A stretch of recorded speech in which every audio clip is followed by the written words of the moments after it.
Yo, what's up everybody? Welcome back to the channel. I'm Brit Howell and this is Nitro Autolab and we're back with another video. First of all, you guys know the drill. If you guys please smash that like button, I'd really appreciate it. If you guys could leave a comment down below, I don't care what it is, it super helps the channel out. It is Thursday morning, bright and early. We're back in the shop. Today, we are going to have Mike E working on this 2003 Dodge Durango. Now, in the last video, I showed you guys that we had a replacement hatch and we did refinish the hatch. We had to do some repairs on this because of course it was a used panel and it's almost 20 years old. So it was originally a maroon color. It had a big dent here, a couple little dents here. We went ahead and cut it in as well. We did just hang it in the booth and we did the inside of the jam as well as the top side all at the same time. So we do have our Dodge Durangos in here, and I don't know if you guys remember, about a month and a half ago, we actually did do a replacement on this door. This car was hitting the side, so we did do a replacement door, and of course we cut that in. We had to repair the front door, and of course blend out the front door as well, and we did replace the rear bumper. So when it was in, we were going to do some repairs on the rust damage on the hatch, but as you can see, it was really bad, and it's just a little too far beyond repair and just didn't make a lot of sense when we could just get ourselves a good replacement. And of course, you know, the panels are over 20 years old, so it did need some repairs, but much easier than working with that. So it saved us a lot of time, which ultimately saved the customer a lot of money. So first thing we're going to do is we're going to get this opened up. Mikey's going to go ahead and gut the inside of the door. He's going to take off the rear wiper, stuff like that. We're going to go ahead and unbolt the rear door from the vehicle, put it to the side. We're going to reassemble all the parts and pieces back on this door. We're going to go ahead and hang this door, and we're going to send our customer on our way. So also over here, we have our 1946 Ford hood. First thing we're going to do this morning is weld up this little crack. It was hit pretty good right here in the front nose. Yesterday I had some time and I did a lot of hammer and dolly work, straightening the steel, and as you can see, it's actually really close. I don't know if you guys can see that very well or not, but the steel itself is fairly straight. You know, you see some layers of filler here, but it is very thin in filler. Just got a little spot here we're going to touch up. Of course, we still got to do a little weld, so we're going to do a little weld there, put a little skim coat of filler there, finish out the top side here, and get it ready for high build primer. And then after that, we're going to have our customer hopefully come in, hopefully tomorrow, and he's got the left and right trim pieces that were slightly bent from the damage, and he wanted to go ahead and take on the task of straightening them. There is a good chance they could crack. They do sell replacements, so if he has to, he'll have to get a replacement. But before we paint this hood, I would like to see those pieces fit back on here, as well as the centerpiece, which I have over here. It had quite the twist in it from getting dented, but we are going to, I already went ahead and kind of straightened it with my hands. And so we're going to go ahead and dry fit that and kind of get an idea if things are looking good or if we still need to do a little bit of body work or straightening. We will go ahead. This does unfortunately have a little bit of scrapes and divots, so we'll go ahead and have to sand this out and do some repairs and put it in some high build primer as well. And ultimately we will have to do a separate color because the hood is actually like a satin black, while this is kind of like a bronzy metallic silver color.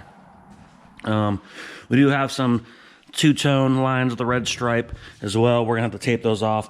We're really trying to keep our repairs minimal as possible because we don't want to get too involved in on this hood, especially because the work is custom. So we are going to be refinishing the entire hood. As far as the satin black goes, our satin black matches it pretty darn good. The customer approved, so we're going to go with that. But first things first, we just got to get it in primer. We actually don't even want to sand and prep the top side of the hood too well. We just want to hit it with a Scotch-Brite to leave some of the texture because this vehicle has a lot of orange peel, and we don't want to refinish the hood and have it be too smooth and have it not match the rest of the vehicle after we install it. So today we're going to go ahead and get this crack welded up, and we're going to go ahead and finish out the body work and hopefully squirt some primer on it today. That way the customer can hopefully come by with the trim pieces tomorrow and do a little dry fit. So we're going to dip inside the spray booth, of course. And we got a couple things going on in here. We got a bunch of parts. We have the right-hand drive Honda Integra Type R Tribute car that we did a few months back. We went ahead and had some time, and we already had the rocker panels repaired in high build last week. So we went ahead and prepped those out for paint. And of course we hung them up on a stand and we shot them in Milano red. It came out absolutely awesome. We also have our grill piece for the bumper. We have our door handles, which came out just beautiful. I know it's hard to see, but the finish just looks like glass. We have our mirrors, same thing, came out just awesome. Super happy with them. I know our customer will be too.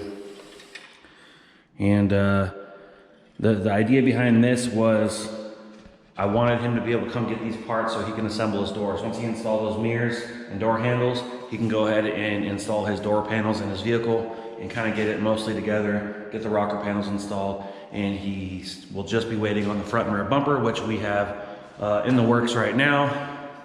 Before I show you guys that, we did have some time to shoot another Honda Civic's parts. Now this Honda Civic's been around the county for a long time. It's nicknamed Buttercup.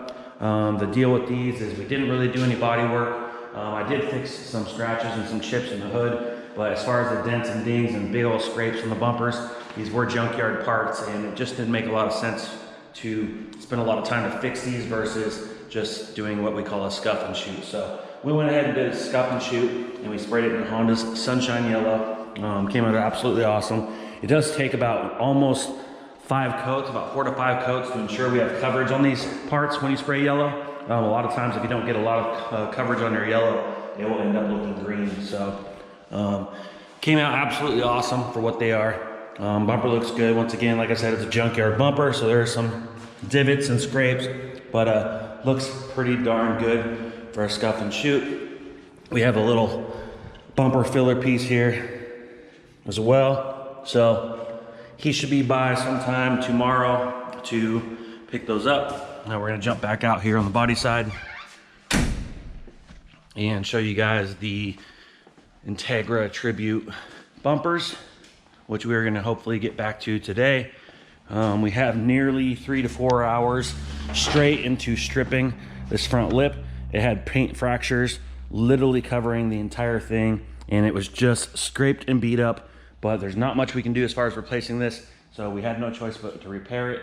It is an OEM Honda lip, so we just have no choice but to come in here and fix all these scrapes, literally every square inch. And once it's all fixed, we'll go ahead and apply it in some high build primer, as well as these bumpers. But you can see the front bumper, just large gouges, probably from shipping in a container. Rear bumper as well, lots of divots, scrapes. Probably some of the worst bumpers I've ever had to repair, besides some heavily damaged ones, but overall, those are some of the worst bumpers. This was any other vehicle, I would never, ever take on that repair. They would be mandatory replaced just because of the time involved in repairing them, and it's just not practical. But they are irreplaceable bumpers. They're OEM factory Honda bumpers, so we are gonna go ahead and fix them and go ahead and get those painted, and we'll get those put on the car, and we can finally get the thing, do a last detail and get it out for a photo shoot, and probably get a poster made of it. So today we have a Volkswagen wagon coming in. It is a Jetta wagon, and we do have to install this CURT wiring system for a trailer. It's going to allow the vehicle to utilize its HISS receiver to tow a very small trailer, and basically it just taps into the taillight harness of the vehicle. It picks up power, ground of course, and runs off the taillight signals and turn signals and brake signal, and gives the customer a 4-pin flat. That way he can have lights when he's towing a small trailer. So we have that getting dropped off this morning. I'm gonna go ahead and do that, knock that out first thing. And finally, last but not least, we have my 1997 Volkswagen Jetta that we are doing a Fast and Furious tribute. Now, the movie came out, I think, 21 years ago yesterday, and we are excited to be doing this. So In the previous vlogs, you guys have seen that we've put a new clutch, flywheel, rear main seal. We put the transmission back in. We installed our CV axles with new hardware. We do have the timing all torn apart. In the last vlog, I showed you guys that. I went ahead and resealed the valve cover, cleaned it up, resealed it. I did a new camshaft seal, new crankshaft seal. There's a balancer shaft here that I believe goes to the distributor, and we went ahead and put a new seal in that as well. We went ahead and put in a new water pump. Show you guys that there. Very hard to see, but you can see we have a brand new water pump, and all our timing marks are on. Pretty interesting with this one actually is there's actually a little dot here that kind of lines up with the little dot on the casting on the oil pump, but there's a hole here and a hole here at 12 o'clock and 6 o'clock, and that lines up straight up and down with that hole and that hole. And there's also a little notch on the crank pulley itself, if I can't find it here for you guys. There it is right there, that little tiny notch. Very hard to see, but that does line up with a little tiny dot that's on this little balancer shaft that goes to the distributor. Once it's on, it lines up, kind of points to each other. Of course, you can see I've made some paint marks before I even took the timing apart, because this vehicle did run good prior to this. I just wanted to do some general maintenance. Water pump obviously isn't involved. It's on its own pulley. And for the camshaft, you can see I have a little paint mark here, which I marked, of course, before I even tore anything apart. And it does say OT. And we went ahead and lined that arrow up right in the center with that mark. And we went ahead and installed our timing belt.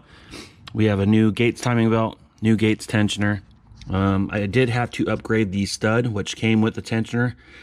So luckily we extracted the stud just fine, installed the new stud, and we went ahead and installed the tensioner.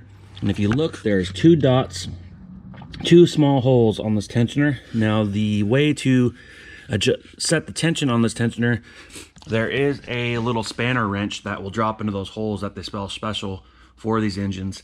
I actually didn't have one, but if you have a set of snap ring pliers, they work just fine. So I just used some channel lock snap ring pliers. I went ahead and installed in those holes, and I just used it as leverage and clocked the tensioner till I had good tension, and of course tightened down the bolt, torqued it, and we are set. And to ensure your timing, if you come over here, very hard to see, I know, but there is a little notch on the distributor housing, which will line up in the center of your rotor after you take your distributor cap off, and that will be aiming at number 1. And just ensure that your other timing marks are on the money. And of course I went ahead and rotated the engine a few times and just double checked to make sure our marks are still on.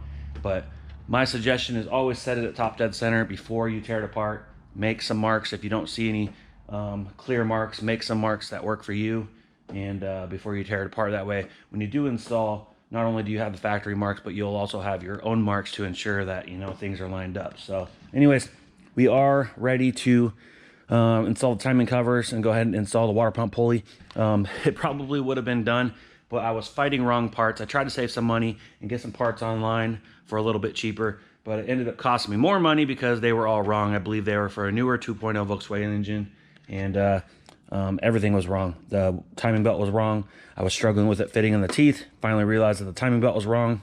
The tensioner was wrong. It didn't come with the stud, so I had to buy a whole nother tensioner just to get the stud without waiting online. Water pump actually bolted up. I had it all back together. I actually had the timing covers and everything back on this, and I went to put the water pump pulley on, and the water pump pulley would not fit on the water pump itself, so I had to tear it all back apart and get a new water pump and go ahead and install it. But anyways, I finally reset the timing, belt's back on. So it's just kind of been a little bit of a nightmare. About the only thing that worked out of the kit that I got online was the valve cover gasket. We also put on a new grommet here for the PCV valve. So I am excited that we can finally go ahead and get the timing cover on with the crank pulley the water pump pulley, get the new serpentine belts on, which I have over here, all Gates. So we have the Gates serpentine belt and our other accessory belt as well from Gates here. We have a brand new Gates tensioner. You can see our old one here. We are going to reuse the old intake gasket. I do have a new one, but I just don't like the material that it's made out of. And this one is in very good shape and will still seal just fine. And you can see this serpentine belt wrench kit that I got online. I think I paid about $25 online for this set. And I almost bought one off the Snap-on truck, and they wanted about $200 for it. And I couldn't just justify that because it's something I wouldn't use every day, and it just needs to put tension on the tensioner pulleys to get them loose. And it comes with some crow's feet and some small sockets and a couple little wrenches. You get a little extension here. But anyways, it worked absolutely awesome. For 25 bucks, I don't see anything that's gonna break on this tool. And I just could not justify 4 payments of $50 when I got this for literally half of what one payment would have been on the Snap-on truck. So very happy with this purchase. We got our air pump cleaned up, and we have our new mounting studs installed. They are rubber studs. The old ones were broken, probably from the vibration over the last 20 plus years. But there you have it. Got the pump cleaned up. I'll probably do a little more wipe down on this. We got our timing covers all cleaned, completely degreased, very clean, ready to go on. Here's our old tensioner, the old stud that I've extracted, so that's trash. But anyways, super excited to finally have the timing almost done. Once I get it all back together, I'm probably going to go ahead and drop the oil pan and also drop the thermostat out of there and replace the thermostat and reseal the oil pan. And I believe there's going to be, I have to do some inspections on the oil filter housing because I did have a really bad oil leak in this vehicle when I last drove it, and I'd like to get that all sealed up. And of course, once it's all running good and it's not leaking, we'll go ahead and do a complete engine degrease and wash, and we'll be able to move on finally to the brake system, which we're going to do new rotors, pads, and calipers painted. And we'll go ahead and inspect any ball joints, stuff like that at the same time. And we'll proceed on forward to the bodywork and the paint.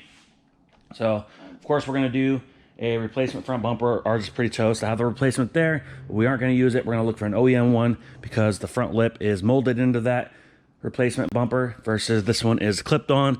And we do need the flat mounting portion to be able to install our Wings West front lip. You can see our double back tape there. So unless I make brackets after cutting this lip off, I don't see how it's going to work, but you can kind of get a little gist of how it's going to look in the front. We do have our Golf grill.